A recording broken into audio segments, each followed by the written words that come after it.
Welcome to Nation Info Hub. केंद्र सरकार ने चौंकाने वाले फैसले के तहत संसद का विशेष सत्र बुलाया है। संसदीय कार्य मंत्री प्रहलाद जोशी ने गुरुवार 31 अगस्त को एक्स पर पोस्ट कर बताया कि संसद का विशेष सत्र 18 से 22 सितंबर तक चलेगा। इसमें 5 बैठकें होंगी। स्पेशल सत्र नई संसद में होगा। सूत्रों के मुताबिक इस सत्र में 10 से ज़्यादा महत्वपूर्ण बिल पेश किए जाएंगे। बिल की वजह से स्पेशल सेशन बुलाया जा रहा है। प्रहलाद जोशी ने लिखा कि अमृतकाल के बीच संसद में सार्थक चर्चा और बहस का इंतजार कर रहा हूं। इस पर असदुद्दीन ओवैसी की प्रतिक्रिया आई है।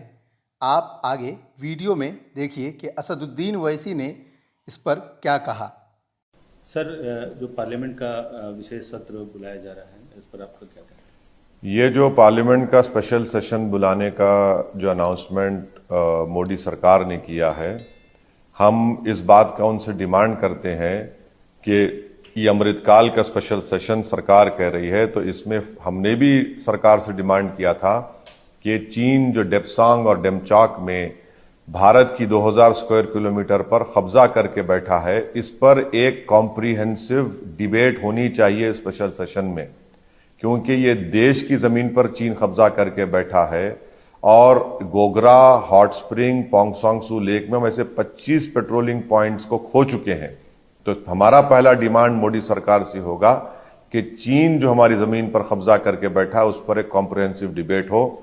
दूसरा, हम मोदी सरकार से इस बात का डिमांड करते हैं कि रोहिणी कमीशन ने अपनी रिपोर्ट दे दी है, तो इस स्पेशल सेशन में मोदी सरकार की ये जिम्मेदारी है कि वो 50% रिजर्वेशन लिमिट को क्रॉस करे और एक बिल लाए पार्लियामेंट में, लोकसभा राज्यसभा में, ताकि आप जो ओबीसी से मोहब्बत का वादा करते हैं, दावे करते हैं, उसको पूरा कर सकें, और खुद प्रधानमंत्री ओबीसी हैं। तीसरी बात यह है कि हम गवर्नमेंट से इस बात का डिमांड करते हैं कि इसरो के साइंटिस्ट को और नीरज चोपड़ा को, चाहे पुरानी पार्लियामेंट की बिल्डिंग हो या नई बिल्डिंग हो, वहां पर बुलाकर इनको सम्मान किया जाए, इनको ऑनर किया जाए, क्योंकि पूरा देश इनके इस अचीवमेंट से, चाहे वो जैवलिन थ्रो में हमको वर्ल्ड रिकॉर्ड में गोल्ड मेडल मिला है वर्ल्ड एथलेटिक चैंपियनशिप में, और साइंटिस्ट ने जो कारनामा अंजाम दिया है कि चांद के साउथ पोल पर हम लोग जा चुके हैं, तो उनको पूरी पार्लियामेंट बुलाकर सम्मान किया जाए। चौथा, हम ये कहना चाहेंगे कि विंटर पार्लियामेंट सेशन के भी डेट्स का ऐलान मोदी सरकार कर दे, कि ऐसा ना हो कि सिर्फ हम वोट ऑन अकाउंट में चले जाएं, क्योंकि सप्लीमेंट डिमांड्स तो अब ले चुके हैं।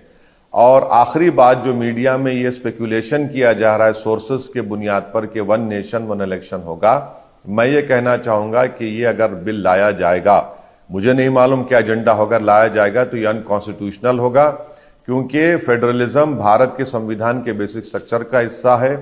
बीजेपी के पास राज्यसभा में मेजॉरिटी नहीं है और कई स्टेट्स इसका अपोज करेंगे। कर्नाटक में तो पिछले दिनों चुनाव हुआ है, कई स्टेट्स में अभी उनके टेन्योर बाकी है, तो ये अनकॉन्स्टिट्यूशनल होगा।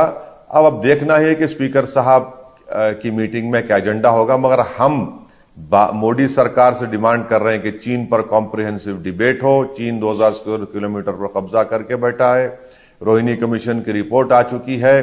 50% रिजर्वेशन लिमिट को क्रॉस किया जाए, विंटर सेशन के डेट्स को अनाउंस कर दिया जाए, और इसरो के साइंटिस्ट को और नीरज चोपड़ा को बुलाकर पार्लियामेंट की पुरानी बिल्डिंग हो या नई बिल्डिंग हो, उसमें उनको सम्मान किया जाए, उनको ऑनर किया जाए। 1 नेशन 1 इलेक्शन का अगर कानून लाती है, ये अनकॉन्स्टिट्यूशनल होगा, राज्यसभा में पास नहीं होगा, असेंबलीज में पास नहीं होगा।